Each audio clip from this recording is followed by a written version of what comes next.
The purpose of this class is to explain the Jewish perspective on Isaiah 53. Isaiah 53. Now, there can be other perspectives, could be, but according to what I'm going to explain, I think this is the right perspective. You might think different, I don't care. But watch, open your ears, open your eyes, open your mind, and investigate. Once you have this information, now you can actually judge which one makes more sense. In order to understand, I'm not going to read the whole text. In order to understand what Isaiah is saying, let's go back at least to chapter 51. I'm not going to read the whole chapter, just a few points, just a few places. Why am I doing this? Because according to what I'm going to do, you're going to see who Isaiah is talking to and what Isaiah is talking about. So let's go. In chapter 51, the first verse, he says, "Listen to me, those who seek justice." Who are those people who seek justice? So he continues in verse number 2. "Those who are the children of Abraham, the children of Sarah." So he's talking about people. He's talking about the Jewish people. And now he continues. What is the subject he wants to talk about? He wants to talk about redemption. He wants to say that God comforted Zion, and now he's going to rebuild it like the paradise, whatever. I'm not going to read the whole thing. In verse number 4, "Listen to me, my people." Oh, so he's talking to my people, that means Jewish people. Let's continue. Verse number 7, "Listen to me, those who know justice." The people that have my Torah, my teachings in their hearts.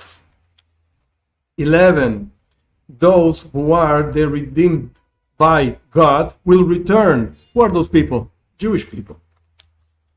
You continue in 17. Wake up, rise, Jerusalem. So he's talking about the Jewish people returning by redemption, through redemption to Jerusalem. Let's continue now, chapter 52.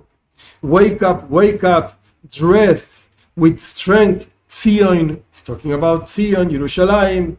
Get dressed, Jerusalem, etc. Then he goes in verse number 3. We're already in chapter 52. He says, because this is what God says, you were sold for free. Who were sold for free? The Jewish people.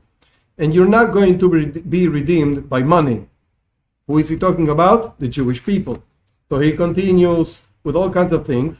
And then we go to chapter 52, verse 13. He says, now, it's going to be very smart, my servant. Who is my servant? So I'm going to base my ideas in one of the commentaries. It's called Radak. You can find it and see who this guy was. Now, he says in Isaiah chapter 41, verse 8, the Jewish people are called God's servant. The verse says, and you, Israel, my servant Yaakov, that I chose you. So we see clearly that who's the servant of God? Yaakov. Now, let's go back, chapter 52, in verse 13. Now, it's going to be very smart. My servant is going to elevate, rise up. One very interesting point that is not based on the translation itself of the verses is, in Jewish tradition, there are no numbers to chapters. There is no such a thing as chapters. Rather, we have different paragraphs. Now, when you go to chapter 52, by verse 13 itself, there's the end of one paragraph, and then starts another paragraph. Interestingly, in chapter 53, there's no end to paragraph.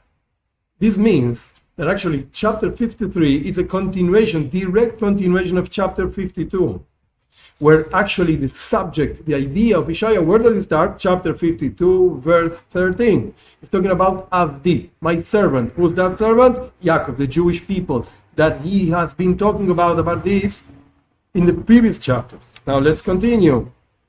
Chapter 53, our chapter. It says, who would believe to that what we hear?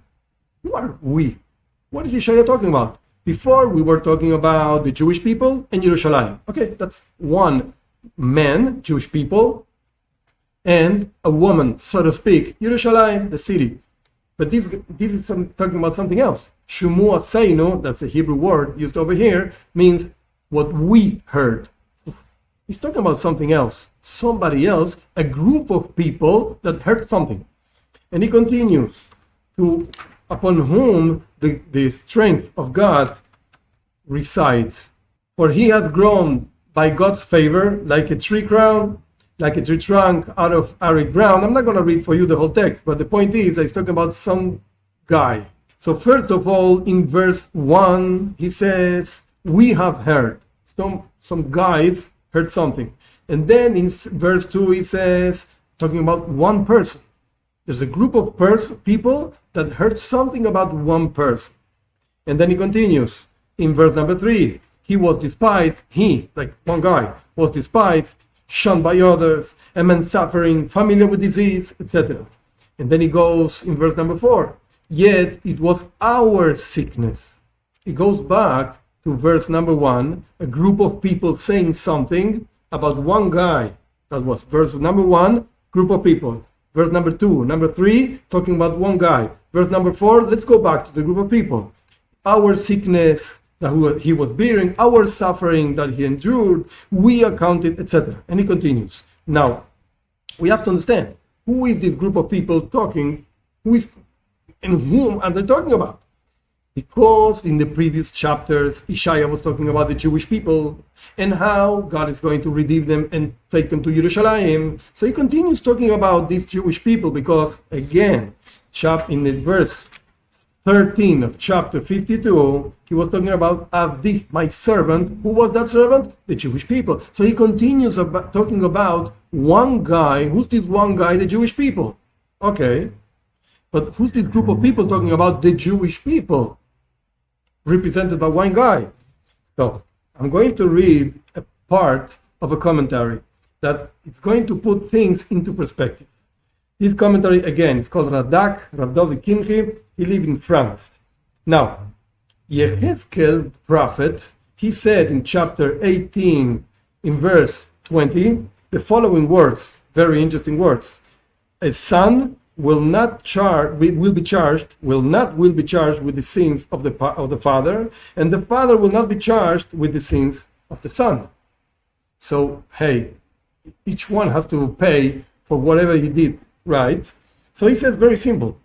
How much more so one person for another one that is not the father and the son? How much more so one group of people for another group of people? So here we have a group of people thinking that there's a group of people charging the sins of the first group of people. So who's the first group of people? All the commentaries say, look, the nations. The non-Jewish nations are saying, we're looking at these Jewish people that are really suffering, because again, we were talking about them from chapter 51 at least. They're suffering what we should be suffering. That's why, again, chapter 53, verse number 1.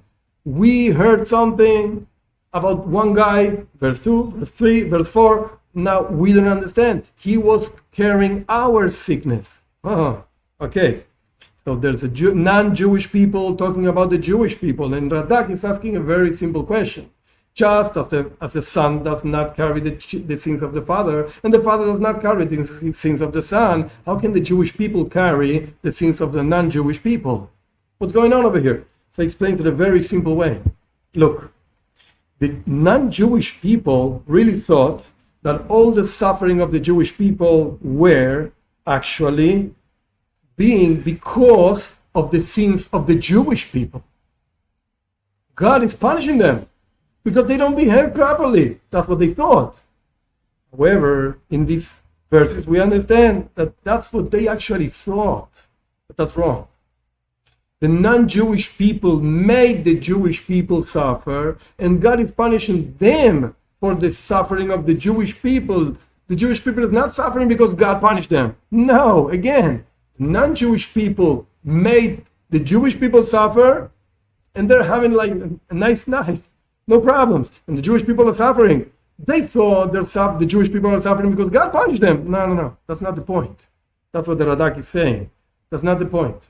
But if you continue with verse number 5, you're going to find something very interesting. But he was wounded because our sins. Who is our sins? The non-Jewish people are saying about the Jewish people that were the sins of the non-Jewish people that they're actually carrying. Crushed because of our iniquities. He, that means the Jewish people, bore the chastisement that made us whole. And by his bruises, we were healed. Now, with this perspective, you can understand that the chapter 53, first of all, is not the chapter that came out of the heaven and suddenly it's talking about one guy. No. It's talking about the Jewish people. Now, having said that, if you look actually in Jewish mysticism and even in the Talmud, you're going to find that this same verse, number 5, was actually explained in different ways. And there are many guys, so to speak, quote unquote, that this verse applies to them. First of all, let's go to the Talmud. Talmud says that Rabbi Yehuda Hanasi, who lived by the destruction of the second temple, he was a very sick person. The Talmud says, when this verse is saying that he is carrying our problems, our sins, it's talking about Rabbi Yehuda Hanasi. Then when you look in the Zohar, Jewish mysticism, you're going to find many explanations. One of them is Moshe Rabbeinu. Moshe could not enter the land of Israel. Why? Because the Jewish people did not behave. So he's the guy that's carrying our sins. Another explanation the Zohar offers is, in the generation, there's always one righteous person that carries the problems of the other ones. And gives a very simple example. Like in ancient medicine, they used to put, I think, in the skin to suck the blood. When you suck the blood from one part of the body, you actually heal the whole body. So this blood-sucking guy is one righteous person that is paying for everybody else. Then they say it's actually Moshiach. Moshiach, Messiah in the heavens, is actually talking to God. And just as he is in the heavens talking to God, carrying our sins, Rabbi Eliezer, this is what the Zohar says, Rabbi Eliezer down here is carrying for our sins. So the purpose of this video, again, is just to understand that there are other perspectives. And if there are other perspectives, and they actually fit into the continuation from chapter 1, basically. I just started from 51 for time constrictions. But if you actually look at the text, you're going to see that it's talking about the Jewish people, and it's talking about the redemption of the Jewish people. May we see this redemption speedily in our days.